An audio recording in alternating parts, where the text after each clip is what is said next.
भारत के डीआरडीओ ने defence sector में कमाल दिखाना शुरू कर दिया है। चीन कितना गद्दार देश है यह किसी से छिपा नहीं है। चीन की हर चाल भारत को बर्बाद करने और नीचा दिखाने की रहती है। चीन भारत को पीछे करने के मौके की तलाश में हर समय रहा है। चीन कभी नहीं चाहता कि भारत डिफेंस इंडस्ट्री में आगे बढ़े और नई नई टेक्नोलॉजी में सफल हो। मिसाइल के परीक्षण पर भी चीन हमेशा जासूसी करवाता रहता है। एक समय था जब चीन और जर्मनी जैसे डेवलप देश आपस में मिलकर भारत के अर्जुन टैंक में इस्तेमाल होने वाले इंजन की सप्लाई बंद कर देते हैं। लेकिन आज भारत इतनी तेजी से डिफेंस इंडस्ट्री में अपने कदम को आगे बढ़ाएगा, इसे किसी भी देश ने सोचा नहीं था। भारत की इस सफलता से चीन, जर्मनी के भी होश ठिकाने लग गए हैं।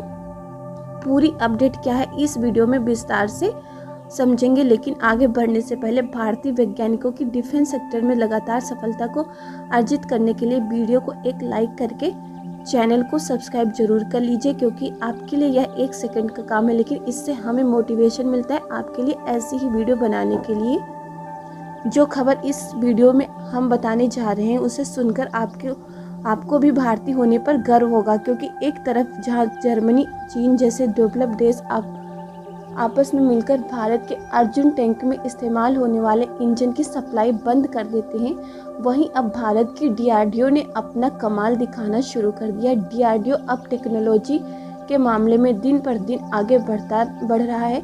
हाल ही में एक खबर सामने निकल कर आई है कि भारत ने यह निर्णय ले लिया है कि अभी तक दूसरे देशों से जो फाइटर जेट खरीदे जाते थे अब उनको नहीं खरीदा जाएगा, क्योंकि भारत की डीआरडीओ अब एडवांस टेक्नोलॉजी से लैस 5th जनरेशन के फाइटर जेट को बना रही है। इस खबर के फैलते ही चीन, रूस और जर्मनी की टेंशन पहले से दोगुनी बढ़ चुकी है, क्योंकि भारत 5th जनरेशन के फाइटर जेट के निर्माण के लिए जुट चुका है, जिससे इन देशों को यह बात मालूम हो चुकी है कि अब भारत एयर डिफेंस के मामले में भी नई मजबूतियां हासिल कर रहा है। हाल ही में एक खबर निकलकर सामने आई है कि भारत की डीआरडीओ इंडिजिनस टेक्नोलॉजी पर आधारित 5th जनरेशन के फाइटर जेट को बनाना शुरू कर दिया है, और जो फाइटर जेट भारत में इंडिजिनस टेक्नोलॉजी द्वारा बनाया जा रहा उसकी स्पीड सुपरसोनिक क्रूज मिसाइल से भी अधिक होगी। जिस प्रकार से भारत ने मिसाइल के प्रोडक्शन में महारत हासिल कर ली है और सुपरसोनिक ब्रह्मोस मिसाइल को भी भारत में बनाया जा रहा, अब उसी तरह से सुपरसोनिक स्पीड वाले फाइटर जेट को भी भारत पूरी तरह से स्वदेशी तकनीक के रूप में विकसित करना चाहता है।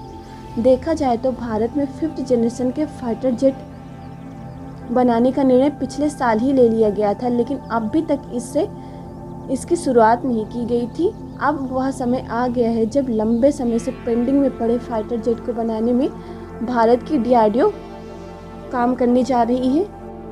भारत में जो 5th जनरेशन का फाइटर जेट बनाया जा रहा है उसका नाम AMC यानी कि एडवांस मीडियम कम्बैट एयरक्राफ्ट रखा गया है, जो कि इंडियन एयरफोर्स की भविष्य की आवश्यकताओं को देखते हुए स्वदेशी तकनीक से विकसित किया जा रहे हैं। भारत की डीआरडीओ और कल्याणी ग्रुप के द्वारा कई सारे डिफेंस इक्विपमेंट की पूरी तरह से स्वदेशी तौर पर विकसित किया जा रहा है। इन डिफेंस इक्विपमेंट में उपयोग होने वाली सभी मशीनरी और इलेक्ट्रॉनिक कंपोनेंट भारत में ही मैन्युफैक्चर किए गए हैं, जो कि भारत के डिफेंस के मामले में आत्मनिर्भरता की ओर बढ़ने का एक बहुत बड़ा उदाहरण है। जैसे जैसे भारत डिफेंस सेक्टर में आत्मनिर्भर होता जा रहा है, वैसे वैसे जर्मनी और चीन की चिंता बढ़ती जा रही है। भारत अभी तक ज़्यादा से ज़्यादा डिफेंस इक्विपमेंट फ्रांस, रूस और जर्मनी से खरीदता था। भारत के अलावा अन्य देश भी डिफेंस के मामले में जर्मनी, फ्रांस एवं रूस पर ही डिपेंड है। यहाँ तक देखा जाए तो पश्चिम एशिया भी रूस पर काफ़ी हद तक डिफेंस के लिए निर्भर है, लेकिन अब भारत की कंपनियां डिफेंस सेक्टर में आगे बढ़ रही हैं। अब अफ्रीका और सऊदी अरब जैसे कुछ देश भारत से डिफेंस इक्विपमेंट खरीदना चाहते हैं। भारत में निर्मित डिफेंस इक्विपमेंट उच्च क्वालिटी के होने के साथ काफ़ी सस्ते भी होते हैं अन्य देशों की तुलना में। आर्मेनिया, जो कि पश्चिम एशिया का एक देश है, वह तो पूरी तरह से भारत की ओर मुड़ चुका है डिफेंस के लिए।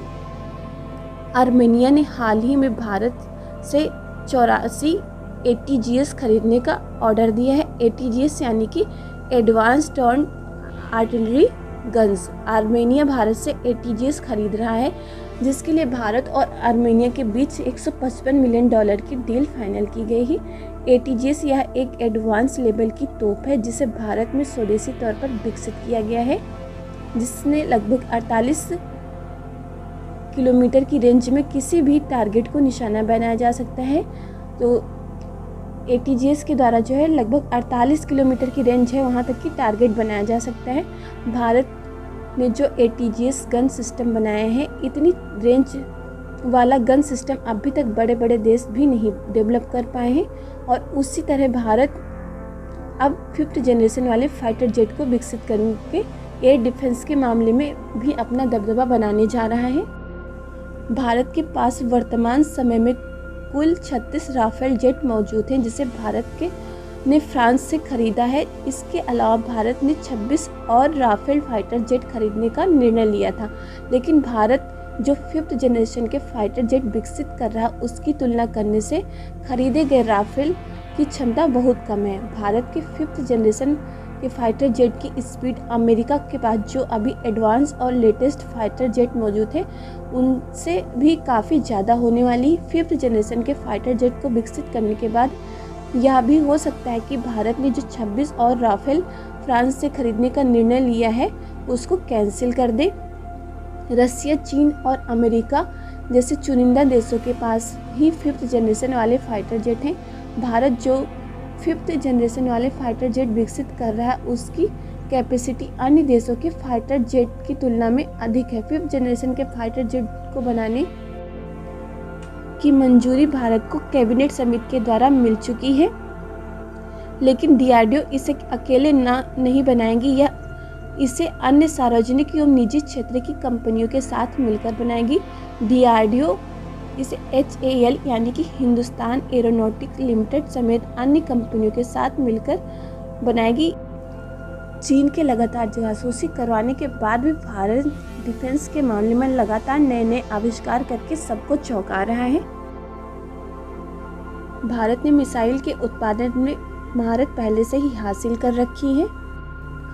भारत में बनाई गई मिसाइल की क्षमता अन्य देशों की मिसाइल की क्षमता से अधिक है। जो भारत में ब्रह्मोस मिसाइल बनाई गई है, उसकी क्षमता भी बहुत ज़्यादा है।